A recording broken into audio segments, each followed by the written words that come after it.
All you Americans who've been following the Islamization of Europe from afar with horrified incredulity, if any of you are still nursing the cozy illusion that it could never happen in your country, it's time to wake up and rub those sleepy eyes, because the moment of truth has arrived. In case you haven't heard, there's a plan afoot to build a 13-story Islamic centre and mosque a few yards from Ground Zero in New York. A plan that's been enthusiastically welcomed by politicians and civic leaders eager to show how tolerant they are at other people's expense. Is it possible to be astonished but not surprised? Apparently it's not enough that nearly 3,000 innocent people had to lose their lives in a hideous act of religious mass murder, but now their memory has to be insulted as well, and the religion that murdered them allowed to build a towering triumphalist mosque on the ground where they died. Is America losing its mind? It says a lot about the people behind this scheme that they had the bad taste even to propose building a mosque in such a place. But to describe it as they have, as a tribute to the victims, is beyond bad taste and shows a profound contempt for those who died. It would be hard to imagine a more provocative gesture short of standing on their graves and burning the American flag. Yet how typical of Islam, with its own hair-trigger sensitivity to the slightest imagined insult, to do something so arrogant and so insensitive. It's going to cost $100 million to build this thing, but nobody's prepared to say where the money's coming from. We do know that the Saudis fund a lot of mosque building in the West when they're not busy trying to stamp out free speech at the United Nations or telling Fox News what to broadcast, so I guess we'll all be paying for it every time we start the car. You know, it seems to me a much more appropriate place for a mosque in New York would be the United Nations building itself, because that organisation has become so Islamo-friendly in recent years that frankly I'm surprised it doesn't already have a minaret. You know, I'm not even American, but it makes me sick to my stomach to think that Islam is going to be allowed anywhere near Ground Zero. Because 9/11 could never have happened if not for Islam and its teachings and its doctrine of jihad and its false promise of an impossible afterlife, without which none of those gullible lunatics would have been persuaded to carry out such an insane act. And also because it wasn't just an attack on America, but on all of us in the civilized world. As were the bombings in London, in Madrid, in Bali, the shootings in Mumbai, and everywhere else that the religion of peace decides it doesn't like the way people do things. Any religion that endorses violence is incapable of delivering spiritual enlightenment. How obvious does that have to be? And it has no right even to call itself a religion.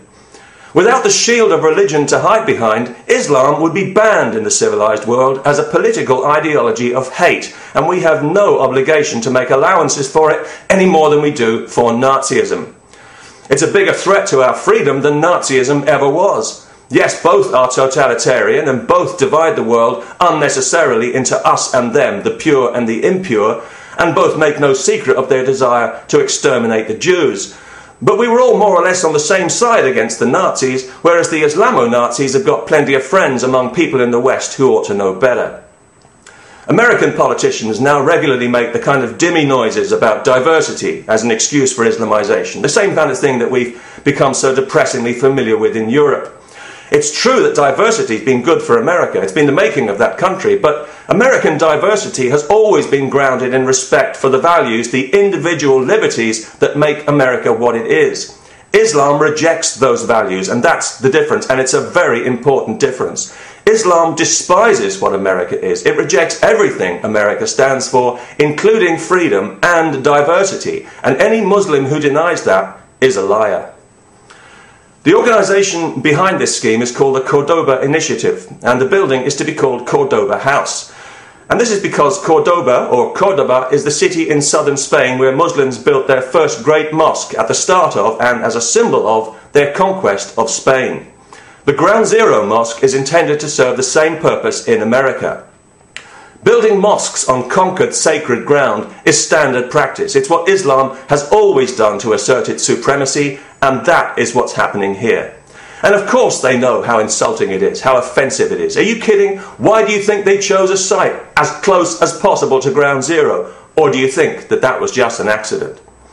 And they also know that once it's built, it'll be there forever, as a permanent affront to all Americans, gloating in triumph and a major bridgehead in the ongoing stealth jihad. That's how the Muslim world will see it, And that's how they'll be encouraged to see it. And to be fair to them, that's exactly what it will be, confirming what they've always suspected, that America is a soft country, a decadent country, crippled by political correctness, confused and guilt-ridden, with no backbone and no pride. They plan to open it next year, on September the 11th, the 10th anniversary of the atrocity. Is that tasteless enough for you? I'm surprised they haven't organised a 757 flypast. But you know, it doesn't have to be this way. Here in London, we had a similar situation just recently where they wanted to build a gigantic mosque to overshadow the Olympic Games. Public opinion put a stop to that, and public opinion can put a stop to this disgraceful plan as well.